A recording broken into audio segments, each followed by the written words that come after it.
Good evening అందరికీ. రాజమండ్రి నగరవాసులందరికీ శుభ సాయంత్రం. ఇవాళ ఈ సభ కోసం మిమ్మల్ని అందరినీ ఇలా కలుసుకోవటం చాలా సంతోషంగా ఉంది. వేదిక ముందు ఉన్నటువంటి రాజకీయ ప్రముఖులందరికీ, సినిమా ప్రముఖులందరికీ కూడా శుభ సాయంత్రం.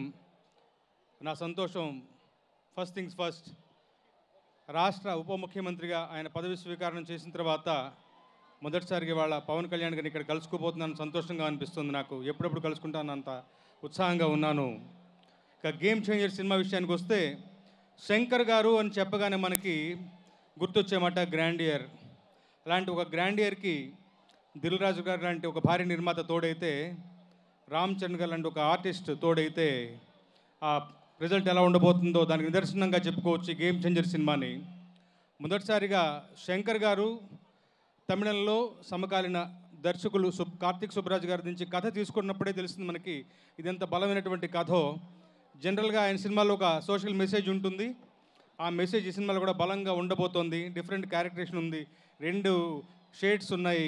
ఫ్లాష్ బ్యాక్ ఎపిసోడ్ చాలా భద్రంగా దాచిపెట్టి ఉంచుతున్నారు, చాలా మళ్ళీ ఉత్సాహం రేకెత్తేలాగా. డెఫినెట్గా ఈ 10వ తారీఖున రాబోయేటువంటి సినిమా మంచి విజయాన్ని నమోదు చేసుకుంటుంది, సూపర్ డూపర్ హిట్గా నిలుస్తుంది.